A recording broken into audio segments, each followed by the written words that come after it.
Si je vous dis Seconde Guerre mondiale et génocide, à quoi vous pensez? À l'Holocauste, avec ses camps de la mort et la Shoah par balle. Et vous avez raison. Mais vous en oubliez un qui est assez méconnu et qui eut lieu au même moment. Aujourd'hui, je vous raconte le génocide oublié de la Seconde Guerre mondiale, le génocide serbe.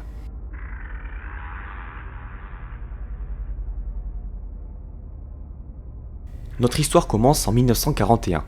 À ce moment-là, l'Allemagne et l'Italie sont en pleine expansion.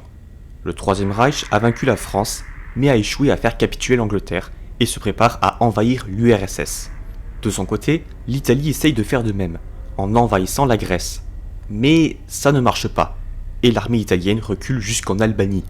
L'Italie décide de faire appel à l'Allemagne pour l'aider. L'Allemagne accepte, mais pour cela, elle doit passer par la Yougoslavie, et lui demande un droit de passage en signant le pacte tripartite. Le prince Paul, qui est régent du royaume, accepte, mais il se fait renverser le 27 mars 1941 par des officiers pour installer l'héritier légitime, Pierre II, qui refuse de laisser passer les Allemands. Les conséquences ne se font pas attendre.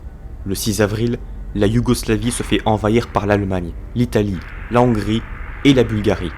Le 17 avril, la guerre se termine et le pays est démembré.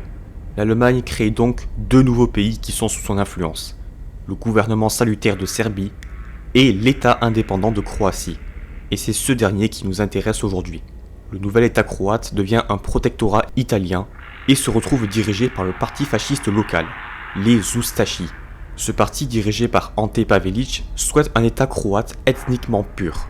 Il souhaite se débarrasser des minorités juives, tziganes et surtout serbes, les plus nombreux.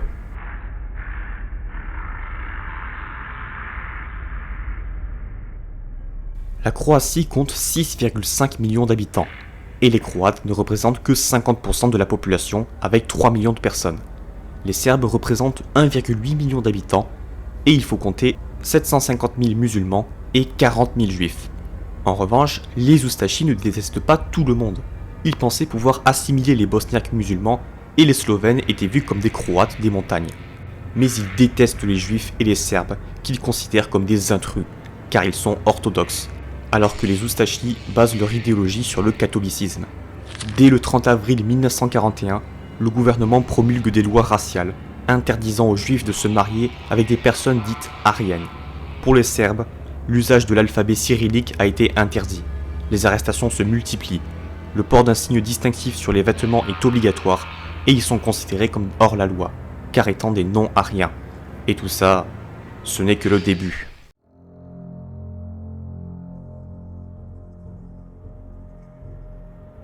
Toujours au mois d'avril commencent les premiers massacres. Entre le 27 et le 28 avril, 184 paysans serbes sont fusillés dans le village de Gudovac. Les 11 et 12 mai, ce sont 300 Serbes qui sont massacrés à Glina. Il y a beaucoup d'autres exemples du style qui continuent dans les mois qui suivent. Tout le monde y passe, hommes, femmes et enfants. Et ils sont de plus en plus massifs. 500, 2000, voire 6000 morts dans certains massacres de grande ampleur. Même les représentants italiens et allemands sont choqués de l'ampleur des massacres. Le général Glaise von Horstenau dit que les Ustashi sont devenus complètement fous et parle de traitements inhumains. Les persécutions prennent un autre niveau lorsqu'à l'été 1941, des camps de concentration puis d'extermination pour les Serbes et les Juifs sont construits, dont le plus connu est le camp de Jasenovac. Les gens meurent dans ces camps, tandis qu'à l'extérieur, les églises orthodoxes sont incendiées et les cimetières sont saccagés. Le pire dans tout ça, c'est que les prêtres catholiques croates soutenaient le régime, et certains ont même participé à des massacres. Mais à partir de 1942, ils vont faire pression sur le régime pour autoriser des conversions forcées au catholicisme. Mais ça n'a pas empêché les Serbes orthodoxes convertis d'être déportés dans les camps. Le régime des Ustashi se maintient jusqu'en mai 1945. Face à l'avancée des partisans communistes du maréchal Tito aidés de l'armée rouge, les chefs Ustashi se réfugient en Autriche. Le nombre total de victimes du génocide est très approximatif. On parle de 300 à 700 000 morts pour les Serbes, en comptant les déportations et les conversions forcées, 35 000 pour les Juifs et 25 000 pour les Tziganes.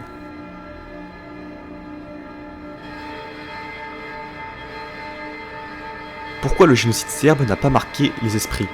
Il y a plusieurs raisons. Tout d'abord, quand l'information est parvenue à Londres en octobre 1941, Les ministres croates du gouvernement yougoslave en exil pensaient qu'il s'agissait d'un mensonge de l'Allemagne pour les diviser.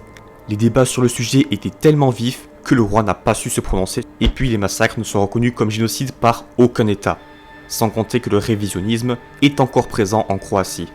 En bref, il reste du chemin à faire.